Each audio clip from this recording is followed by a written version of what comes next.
आता बातमी शिवसेना पक्ष चिन्हासंदर्भातली सुनावणीची कारण शिवसेना पक्ष आणि चिन्हाची आजची सुनावणी संपली असून मंगळवारी पुन्हा सुनावणी होणार आहे। अपात्र व्यक्तीलाच मुख्यमंत्री होऊ दिलं असा युक्तिवाद कपिल सिब्बल यांनी ठाकरेंच्या बाजूने केला, तर पूर्वसूचना न देताच आयोगाचा आमच्या विरोधात निर्णय असल्याचं युक्तिवाद सिब्बलांनी केला।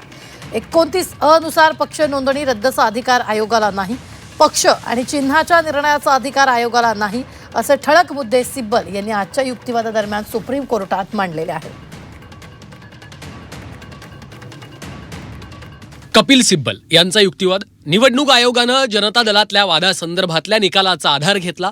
हा निकाल आमच्या प्रकरणाला पूर्णपणे लागू होतो, मात्र निवडणूक आयोगाने हाच निकाल आमच्या विरोधात वापरला असं कपिल सिब्बल यांनी म्हटलं। न्यायमूर्ती बागची यांनी म्हटलं, आपल्याला घटनाक्रम ज्या पद्धतीने पुढे घडत गेला याचा विचार करावा लागेल।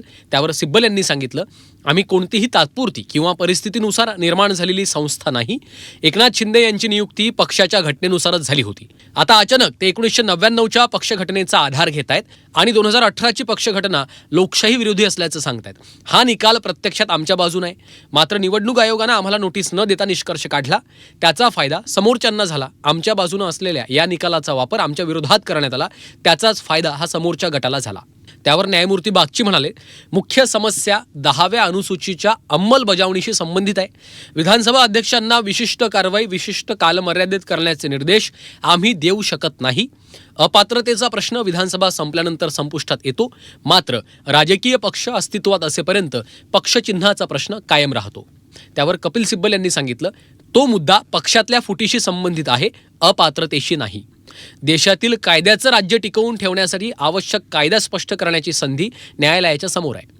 त्यावर बागची म्हणाले, लोकशाहीचं रक्षण करणं ही सामूहिक जबाबदारी आहे। अपात्रतेबाबत निर्णय घेताना नंतरच्या घडामोडींचा विचार केला जाऊ शकतो, परंतु पक्षात फूट पडली होती की नाही हे ठरवण्यासाठी त्यांचा विचार केला जाऊ शकत नाही।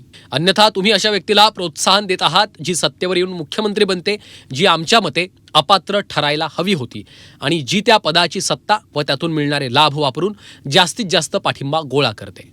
त्यावर कोर्टानं म्हटलं, यावर पुनर्विचार होणं गरजेचं आहे। अपात्रतेबाबतचा निर्णय एका स्वतंत्र लवादाद्वारे घेतला गेला पाहिजे। त्यावर कपिल सिब्बल यांनी म्हटलं, संसद हे घडू देणार नाही, कारण संसदेत जो कोणताही सत्ताधारी पक्ष असतो त्याला त्याचा फायदाच होतो।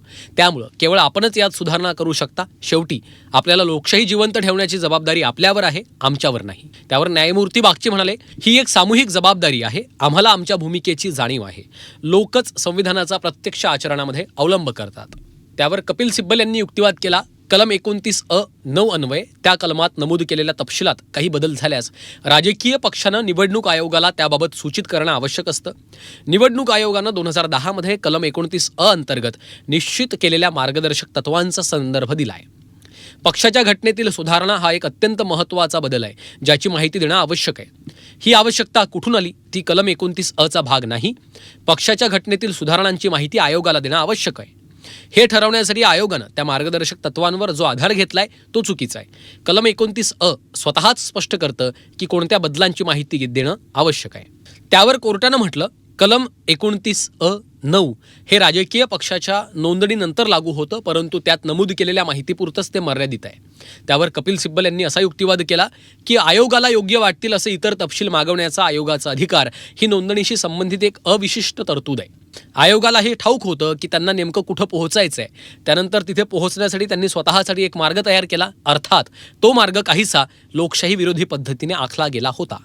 त्यावर कोर्टाने म्हटलेलं आहे, 2018च्या भागामध्ये कोणताही महत्त्वाचा बदल झालेला नाही, हे बरोबर आहे, आणि शिवाय संघटनात्मक पातळीवर बहुमताची कसोटी लावण्यास नकार दिला गेला आहे। आयोग ती कसोटी लावण्यास नकार देत आहे असं कोर्टानं म्हटलंय।